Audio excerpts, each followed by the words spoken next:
Assalamualaikum warahmatullahi wabarakatuh. Sobat Misteri Sunyi Mencekam. Setiap orang, siapapun pasti ingin kaya. Namun terkadang ada saja orang yang mencari kekayaan secara instan, yaitu melalui jalur pesugihan. Seperti kisah nyata berikut ini yang dialami oleh seorang ART, yaitu Bik Siti, yang ingin mencoba pesugihan siluman ular, namun berakhir gagal.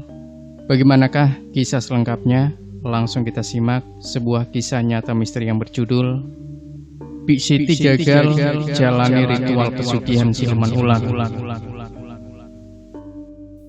Cerita tentang pesugihan atau mencari kekayaan dengan cara instan dengan membuat perjanjian dengan makhluk halus sampai saat ini masih banyak bertebaran di masyarakat, bahkan di era modern.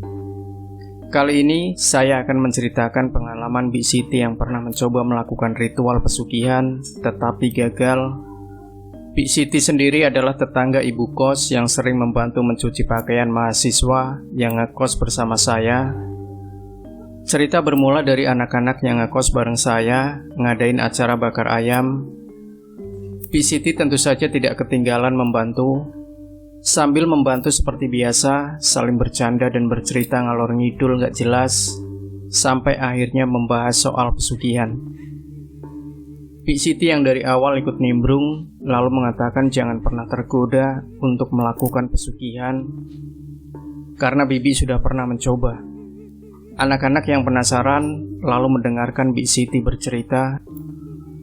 Beberapa tahun sebelum saya ngekos, atau ketika PT Tekmako baru mulai dibangun, Bik Siti sedang stres karena kondisi ekonominya terpuruk. Lalu ada saudara yang mengajak Bik Siti untuk mencari jalan pintas untuk mencari kekayaan. Awalnya Bik Siti merasa ragu-ragu dan takut. Karena desakan ekonomi, akhirnya Bik Siti pun menerima ajakan tersebut dan berangkat ke sebuah daerah yang tidak jauh dari Gunung Ciremai dengan menyewa mobil. Sesampainya di tempat ritual, Bik Siti menemui juru kunci atau kuncen, dan seperti biasa, sang kuncen pun bertanya macam-macam, mulai dari mana Bik Siti berasal, sampai dengan maksud kedatangan Bik Siti ke tempat tersebut. Bik Siti pun menjawab semua pertanyaan tersebut apa adanya. Dari sang juru kunci kembali mengingatkan apakah Bik Siti sudah benar-benar mantap dengan pilihannya dan siap menanggung segala akibatnya. Bik Siti sempat merasa ragu-ragu, tetapi mengingat desakan ekonomi, akhirnya Bik Siti membulatkan tekadnya menerima segala resikonya. Setelah itu juru kunci menyuruh Bik Siti beristirahat sambil menunggu ritual yang akan dilakukan menjelang tengah malam. Menjelang tengah malam, juru kunci kembali menemui Bik Siti dan mengatakan bahwa ritual akan segera dimulai, lalu mengajak Bik Siti ke sebuah tempat. Begitu memasuki tempat tersebut terasa dingin dan membuat Bik Siti langsung merinding. Juru kunci berkata lagi bahwa ritual akan dilakukan di dalam sebuah ruangan di tempat tersebut. Ketika melakukan ritual, Bik Siti harus fokus memikirkan tujuan datang ke tempat itu, jangan memikirkan yang lain.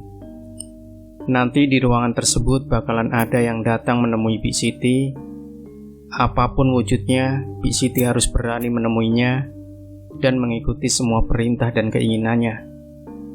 Dan ingat, kata juru kunci tersebut, apapun yang terjadi, meskipun sangat ketakutan, Bik Siti tidak boleh membaca doa-doa apapun, harus tetap fokus ke tujuan.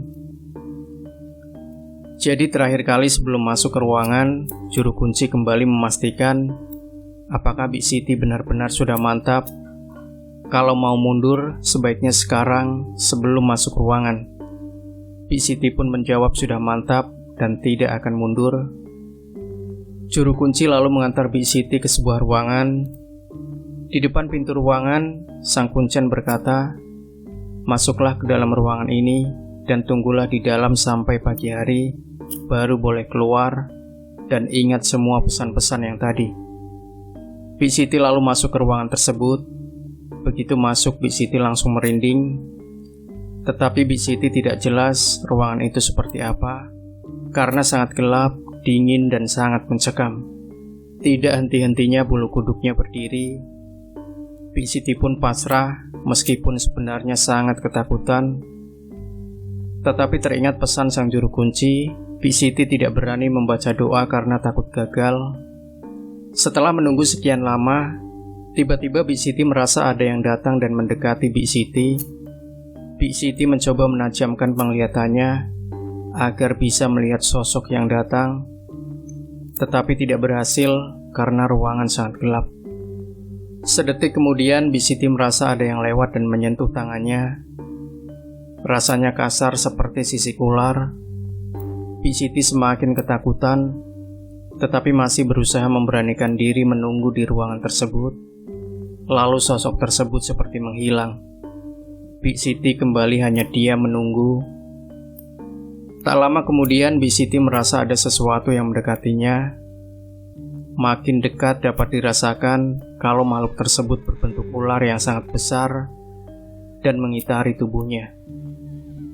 Dan sebelum Bik Siti sempat berpikir, ular tersebut langsung melilit tubuh Bik Siti. Menurut Bik Siti rasanya sangat nyata, sangat terasa ketika tubuh Bik Siti terkena sisik ular raksasa tersebut. Karena sangat ketakutan ketika dililit oleh sosok berwujud seperti ular tersebut, Bik Siti pun lupa akan pantangan yang sudah diinfokan oleh sang kuncen sebelumnya, dan tanpa sadar langsung berteriak, "Allahu Akbar, ya Allah, Allahu Akbar," dan lari secepat kilat keluar dari ruangan. Dengan muka sangat pucat dan ketakutan, Bik Siti yang keluar dari ruangan segera menarik saudaranya agar pergi dari tempat pesugihan tersebut. Saudara Bik Siti mengikuti Bik Siti keluar dari tempat tersebut meskipun kebingungan. Tanpa banyak bicara, Bik Siti segera meminta untuk segera pulang meninggalkan tempat ritual tersebut. Sepanjang jalan pulang, Bik Siti hanya berdoa dengan muka yang sangat ketakutan. Meskipun saudaranya bertanya apa yang terjadi, Bik Siti hanya diam dan tidak berkata apa-apa. Sesampainya di rumah, baru Bik Siti bercerita semua tentang apa yang telah dialaminya. Saya yang penasaran bertanya, apakah sepulang dari tempat ritual pesugihan, Bik Siti mengalami kejadian yang menakutkan? Bik Siti menjawab, "Alhamdulillah tidak ada, biasa dan aman-aman saja." Demikianlah cerita pengalaman Bik Siti yang gagal melakukan ritual pesugihan. Dan setelah itu Bik Siti kapok untuk mencoba lagi, sehingga menolak ketika ada teman atau saudara yang mengajak Bik Siti melakukan ritual pesugihan. Bik Siti kini lebih sering bersyukur dan menerima rezeki yang sudah diterimanya dari Allah Subhanahu wa Ta'ala. Wallahu a'lam bishawab. Demikian Sobat Misteri Sunyi Mencekam. Jangan lupa berikan komentar Anda, like, share video ini, subscribe channel Sunyi Mencekam, dan kembali nantikan cerita-cerita misteri terbaru dari kami. Wassalamualaikum warahmatullahi wabarakatuh.